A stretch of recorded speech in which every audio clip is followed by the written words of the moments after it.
Hello everyone, welcome to Analog IAS Current Affair Analysis for 5th May 2021. In this video, we'll be looking at this couple of issues. Reading Maratha Kota verdict. This is in the context of Supreme Court striking down a law which granted reservations to Marathas in Maharashtra. If we remember, whenever we are talking about reservation as an affirmative action, we have to remember the famous case of 1992 where Supreme Court in the Indira Sawhney judgment said that reservations cannot exceed 50%. The objective behind giving reservations and upper ceiling of 50% is to ensure equality. Article 14 of our constitution as a fundamental right grants this right to equality because of the historical injustices given out to certain castes. Reservation was envisaged as a tool to ensure that they are on the same pedestal with respect to the forward caste. So that is the logic behind this. Supreme Court yesterday observed that if we breach this 50% ceiling, we are actually moving away from the principle of equality and perpetuating a caste based rule. Eventually, all the castes which have numerical advantage in different states will start demanding reservation for gaining the benefits of reservation, and therefore the entire principle of equality will go down the drain according to the ruling of the Supreme Court. So this is the premise. If you take a look at the sociological concept of Sanskritization, there was a trend previously in olden times where certain castes tried to emulate the practices of upper caste so that their social stature is improved. There was an incentive back then. Now, what we are witnessing is just the opposite of that. We are witnessing a trend of desanskritization. This is also called the race to the bottom. The reason for this is because of lack of employment opportunities. The population has significantly grown in the last few years, despite the fact that uh, our total fertility rate has come down. Despite that fact, the problem is not enough jobs are created. So, in certain states, there has been a trend where significant caste groups are using reservation as a policy for furthering their political objectives. This is not the case just in Maharashtra, where Maratha reservation is being asked. We also have similar cases in Karnataka where there is Lingayat reservation issue. We also have Patel reservation issue in Gujarat. Similarly, Kapu reservation in Andhra Pradesh. This is a trend seen across the country. So, Supreme Court rightly observed that reservation is not the only measure to further the socio-economic objectives of these caste groups. In fact, the state must work towards creating opportunities for expressing their potential. That is what Supreme Court believed in. Supreme Court also observed that with the trend of rising privatization in our economy, it is simply not possible to create enough public employment. Therefore, it is the responsibility of the state to upskill its population. Skills is the main objective or tool through which empowerment of this public can happen. Reservation is simply a way of escaping, according to Supreme Court. Supreme Court said that it is not just a matter of Indira Sawhney judgment, but even in the 81st Constitution Amendment Act, this 50% reservation was actually legislated. So it even had legislative approval. Therefore, it is not wise to breach this limit. But what made Supreme Court refer to the 81st Constitutional Amendment, where the 50% limit was imposed? Basically, the issue that was placed in front of Supreme Court by the people who were supporting the Maratha quota is this: 50% limit imposed by Indira Sawhney judgment is very arbitrary according to them. Supreme Court acknowledged this fact, but again told that according to the 81st Constitutional Amendment Act, this 50% reservation limit is now having a legislative backing. That is the reason why this 81st Constitutional Amendment Act was referred. Another issue with this judgment is Supreme Court also said that the 50% limit can be breached in exceptional circumstances, but it did not define what this exceptional circumstance is all about. Since this was the case with respect to Marathas, the people who argued for Maratha quota also presented a case where Marathas should be considered for this exceptional circumstance. Further, Supreme Court looked at the State Backward Class Commission report. So, in this Backward Classes Commission report, what Supreme Court found was that there is absolutely no ground for Marathas to claim this. So, in this context, what the people who were for this Maratha quota argued was that in the state of Maharashtra, 85% of the population is considered to be OBCs, but the reservation is just 50%. So, if they increase the uh, reservation limit, it would benefit more number of people, and therefore it will bring more number of castes into the ambit of this affirmative action, which would eventually help in their socio-economic development.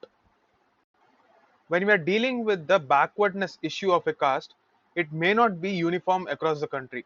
A caste which is considered to be forward in one state can be backward in another state because of the prevailing social conditions.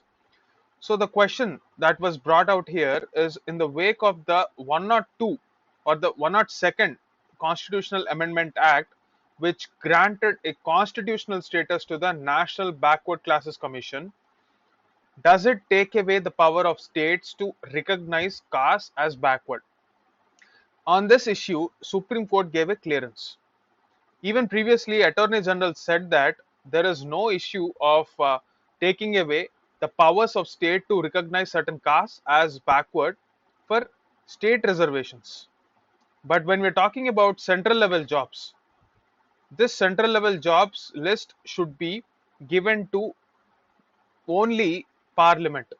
Actually, it is the President who will notify the castes based on the reports from the state level. After that, any omissions or commissions can be done by the Parliament. So essentially, the list will be updated by President followed by the Parliament if there are any changes needed. As far as the state level is concerned, every state can have its own list of backward classes, which will be notified by the governor. However, it will apply for only state government jobs alone. Please remember this point.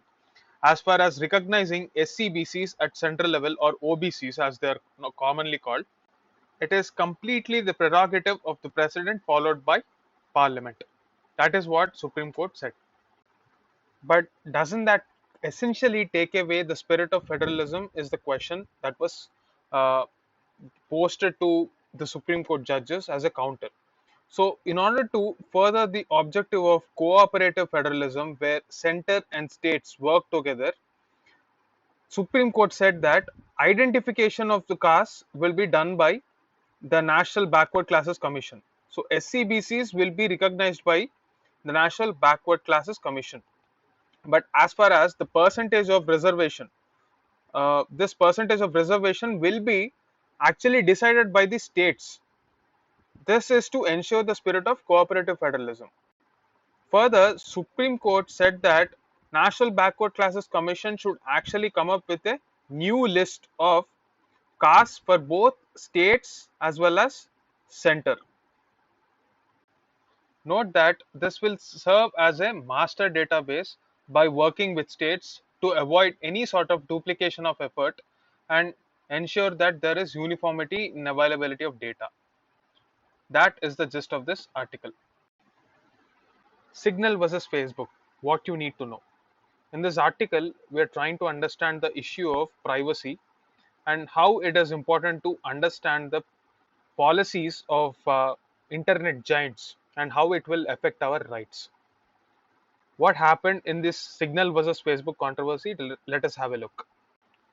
So recently, Signal, which is just like WhatsApp or a messaging app, which became famous after the recent controversial privacy policy of WhatsApp, which can actually use entire data of the user. So Signal, which is this messaging platform, had run a few ads on Instagram. You know that Instagram is also owned by Facebook. It is the parent company of both WhatsApp and Instagram. Then what is the issue? So Facebook banned a series of ads that Signal tried to run. Why? The ads were meant to show how much data Instagram and its parent company Facebook were collecting from users. To highlight Facebook's extraction of data, Signal created very super specific ads that would display some of the data that Facebook might collect from its users. For example, let me tell you. To one of the user, this is the message. You got this ad because you are a certified public accountant in an open relationship. The ad used your location to see you are in South Atlanta. You are into natural skincare and you have supported Cardi B since day one. If this is the amount of clarity that Facebook has on your preferences, imagine what it can do to impact your decision making. It can actually manipulate you into doing what it wants. So this is very important in marketing, and therefore it is a huge money spinner for a product like Facebook. Signal was just trying to showcase how this is done. This is a very intelligent way of marketing by Signal to further its objective of being a privacy positive platform. That is, it respects the privacy of individuals. It does not collect data, unlike Facebook and Instagram, which does that. When asked for a response, Facebook simply banned Signal and said that this was a publicity hoax. Further, Facebook simply dismissed Signal's ad campaign as a publicity stunt. So, what Signal actually demonstrated is the way these big tech platforms work, how much data we are giving out to the uh, tech companies to possibly manipulate our own understanding about our own self.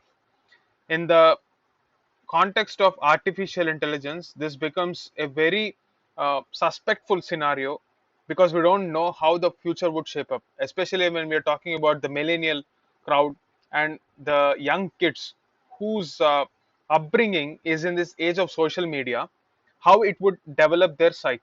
What would you do to understand their psyche? These are the ethical questions being raised by uh, the controversy behind the Signal versus Facebook. So this is something to ponder over, and also India should come up with a data protection framework. This data protection has been an issue that has been long standing, and how it will shape up is not just going to influence the economy of the future but also the future of our next generations. That is the gist of this article.